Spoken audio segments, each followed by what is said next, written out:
Good morning student. હવે આપણે નવો ટોપિક જોવા જઈ રહ્યા છીએ, એ છે પ્રોટીન વિશે. તો જીવન પ્રણાલીમાં બહુ અગત્યનો ઘટક કહી શકાય એવો છે પ્રોટીન, જે આપણને અલગ અલગ ચીજ, પછી કઠોળ વર્ગની વનસ્પતિ છે, માંસ, માછલી વગેરેમાંથી પ્રોટીન મળી આવે છે. ચણા, તુવેર, કઠોળ વર્ગની વનસ્પતિમાં. તો જીવનના ઘણા બધા કાર્યો કરવા માટે, વૃદ્ધિ અને વિકાસ માટે પ્રોટીન એક અગત્યનો ઘટક છે, આપણે જાણીએ છીએ. તો આ પ્રોટીનના બંધારણમાં મુખ્ય ઘટક રહેલો છે એમિનો એસિડ.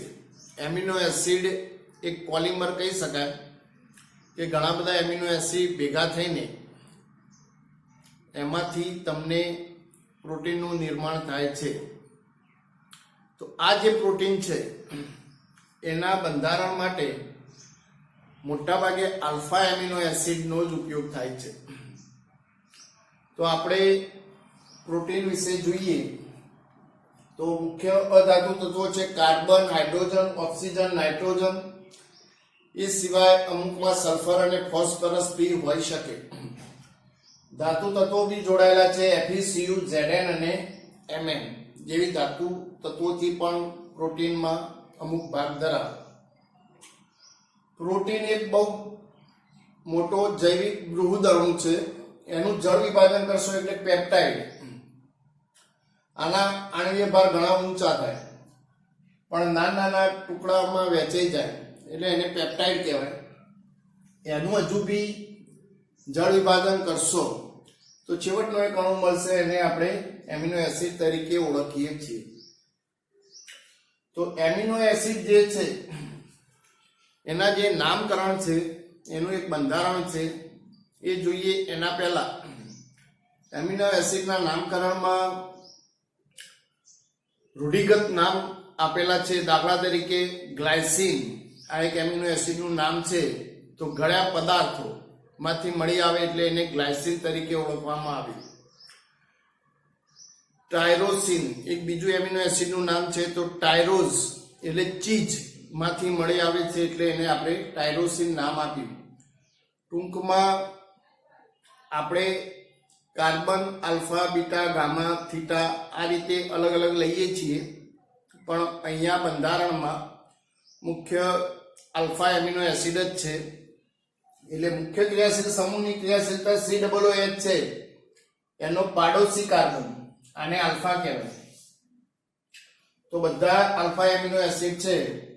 તો બંધારણમાં એક COOH સમૂહ છે, બીજો NH2 છે. હવે બંનેનો સ્વભાવમાં જોઈએ તો આ એસિડિક છે, આ બેઝિક છે. એની સાથે એક હાઇડ્રોજન છે એટલે અહીંયા CS તરીકે આવશે. અને આ જે લખ્યો છે એ વિસ્તારિત સમૂહ. અહીંયા કોઈ પણ એક ગ્રુપ જોઈન થઈ શકે. એ જેવું ગ્રુપ જોઈન થશે એના આધારે અલગ અલગ નામ બનતા જશે. દાખલા તરીકે અહીંયા H મૂકી દો. દાખલા તરીકે આની જગ્યાએ તમે H મૂકો તો ગ્લાયસીન બનશે. શું બનશે? ગ્લાયસીન. તો તમે આગળના ચેપ્ટરમાં 10માં જોઈ ગયા છે પ્રકાશ ક્રિયાશીલતામાં કાર્બનની ચારે ચાર સંયોજકતા જુદી જુદી હોય તો જ એ પ્રકાશ ક્રિયાશીલ બની શકે. પણ ફક્ત આ એક અણુ એવો છે કે MCQ માં પૂછાય છે, ખાસ યાદ રાખજો. COOH, H અને NH2 આ ત્રણ અલગ થયા, પણ આ હાઇડ્રોજન બેવડા છે. તો બે H આવી જાય એટલે આ પ્રકાશ ક્રિયાશીલતા બતાવશે નહીં. બીજો છે CS3 તમે મૂકો તો એલેનાઇન અણુ બની જશે. તો આમાં ચારે ચાર ગ્રુપ અલગ અલગ છે. જુઓ, હાઇડ્રોજન, COOH, NH2 અને CS3. તો આની અંદર તમને પ્રકાશ ક્રિયાશીલતા જોવા મળશે, એટલે બાકીનામાં બધામાં ખુદડી તમને જોવા મળશે. કિરાલિટી ગુણધર્મ જોવા મળે. બીજું, આનું એક અણુ એસિડ છે અને બીજો અણુ બેઝ છે, ગ્રુપ. આપણે અહીંયા R હતું. તો આપણે એને વર્ગીકરણ કરવું હોય તો નવો જોડાતું ગ્રુપ છે એ કેવું છે એના આધારે કામ થશે. જો નવું જોડાતું ગ્રુપ તટસ્થ હોય તો તટસ્થ એમિનો એસિડ બનાવશે, કારણ કે એસિડ અને બેઝ તટસ્થ થઈ જાય. તો એના એક્ઝામ્પલ બે આપેલા છે, યાદ રાખજો ખાલી. ગ્લાયસિન અને એલેનાઇન આ બંને તટસ્થ ક્રિયાશીલ સમૂહના લીધે આખો એમિનો એસિડ તટસ્થ બની જાય છે. બીજો છે એસિડિક, એસ્પાર્ટિક એસિડ અને ગ્લુટામિક એસિડ. તો અહીંયા જોડાતો જે ગ્રુપ છે એ એસિડ હશે એટલે બે એસિડ ગ્રુપ થઈ જાય એટલે એસિડિકતા વધી જાય, બેઝિકતા ઓછી થઈ જાય. અને લાસ્ટ છે બેઝિક. નવો જોડાતો બેઝિક હોય તો બેઝિક વધી જશે તો આખો એમિનો એસિડ બેઝિક ગુણધર્મ ધરાવતો હશે, લાયસિન અને આર્જેનિન.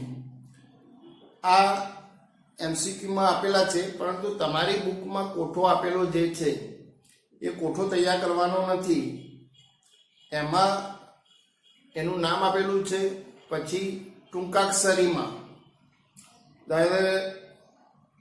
ગ્લાયસિન લખવું હોય તો GLY આ રીતે ટૂંકમાં ત્રિઅક્ષરીથી લખી શકાય, અને એક અક્ષર લખવું હોય તો બી લખી શકાય. આમાં એક MCQ છે કે દ્વિતીયક માં કયો એક આવશે તો પ્રોલિન એક્ઝામ્પલ છે. એમાં દ્વિતીયક ગ્રુપ જોડાયેલું છે, પ્રોલિનમાં દ્વિતીયક એમિનો એસિડ તરીકે ઓળખવામાં આવે છે. એટલે આ એનું વર્ગીકરણ થયું. તો વર્ગીકરણમાં તમે તટસ્થ, એસિડિક અને બેઝિક પણ બે એક્ઝામ્પલો થોડા યાદ રાખજો. અને દ્વિતીયક એમિનો એસિડ તરીકે આપણે પ્રોલિનને લઈએ છીએ, પ્રોલિન. તો અહીંયા સુધી આ એની પ્રસ્તાવના કહેવાય કે સ્ટાર્ટિંગ છે. તો હવે આપણે આગળનો મુદ્દો જોઈએ.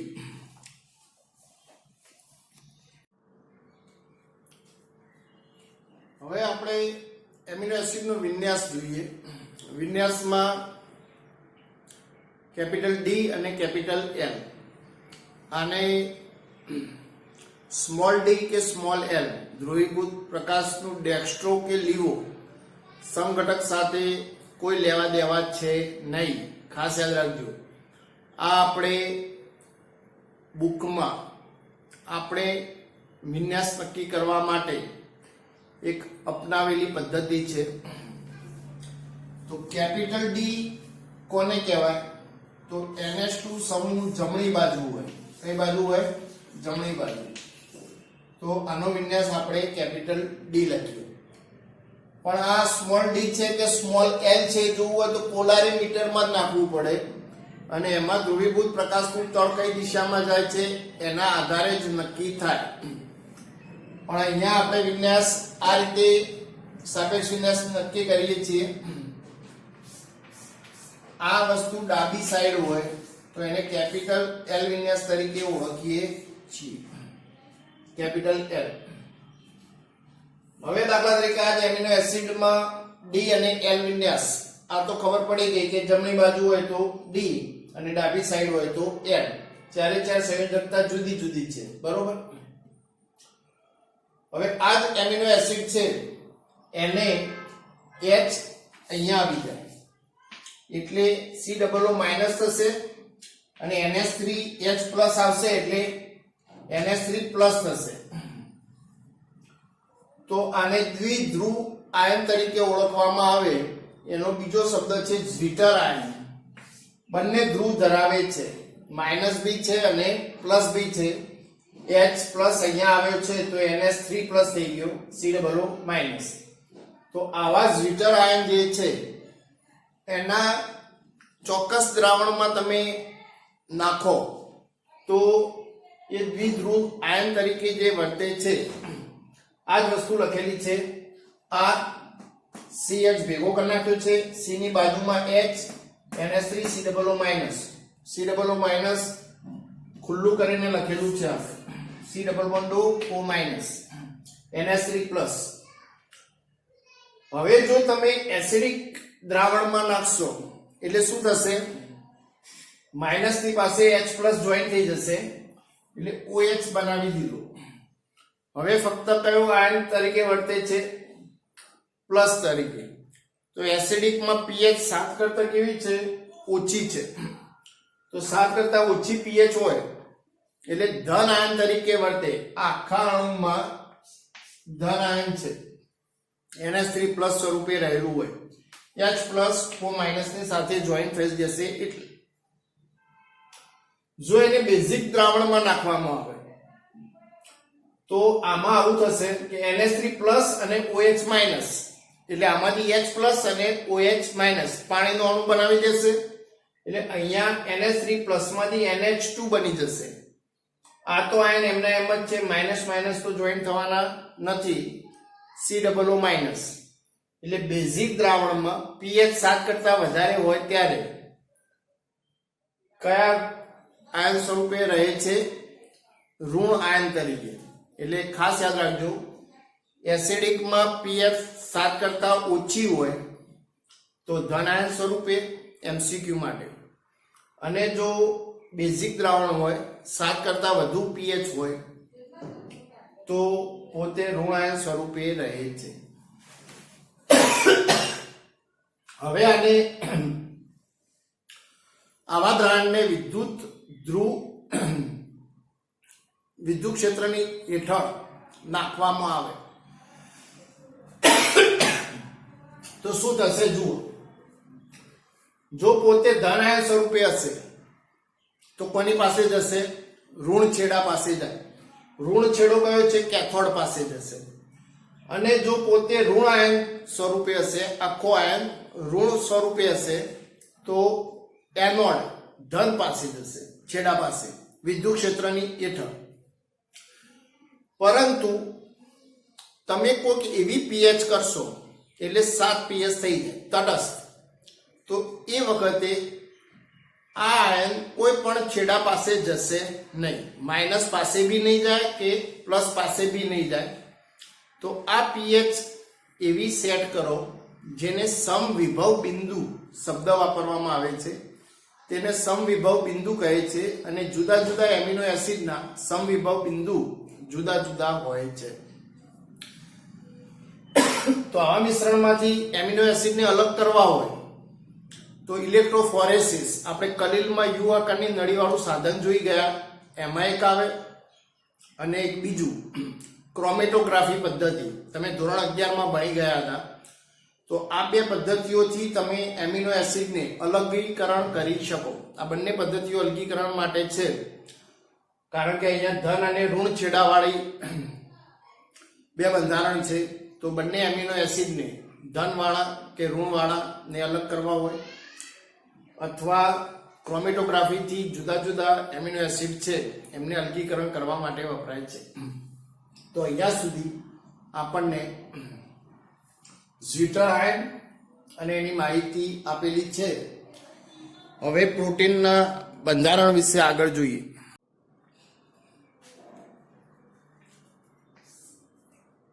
પ્રોટીનના બંધારણમાં છેલ્લો ટોપિક છે પેપ્ટાઇડ બંધ. તો પેપ્ટાઇડ એ વચ્ચે એમાઇડ બંધ રચાય છે, એમાઇડ ગ્રુપ રચાય છે. તો આમાં જુઓ, એક NH2 ગ્રુપ હતું અને એ જ અણુમાં બીજો એક COOH ગ્રુપ હતો. આ બંને સમૂહ વચ્ચે પાણીનો અણુ દૂર થાય એટલે CONH2, એટલે પાછળ સંયોજકતા જોઈન કરવા CONH. આ જે બંધ રચાય એને પેપ્ટાઇડ બંધ તરીકે ઓળખીએ છીએ. એમાઇડ ગ્રુપ છે. તો પેપ્ટાઇડ બંધ આ રીતે રચના થાય. એમાં આપણે બે અણુ લીધેલા છે. કેટલા છે? 2. તો એને ડાયપેપ્ટાઇડ કહેવાય. 3 લો તો ટ્રાયપેપ્ટાઇડ. 4 થી 10 સુધી લો તો ઓલિગોપેપ્ટાઇડ કહેવાય. અને અનેક અણુઓ લો તો પોલીપેપ્ટાઇડ એટલે પ્રોટીન બની જાય. પ્રોટીનનું જળ વિભાજન કરો એટલે 4 થી 10 ટુકડા થાય એને ઓલિગોપેપ્ટાઇડ કહેવાય. એના એક ટુકડા કરો તો સિંગલ મળે એને એક એમિનો એસિડ તરીકે ઓળખીએ છીએ આપણે. જળ વિભાજન કરતા કરતા છેવટનો અણુ જે મળે એને આપણે શું કહીએ છીએ?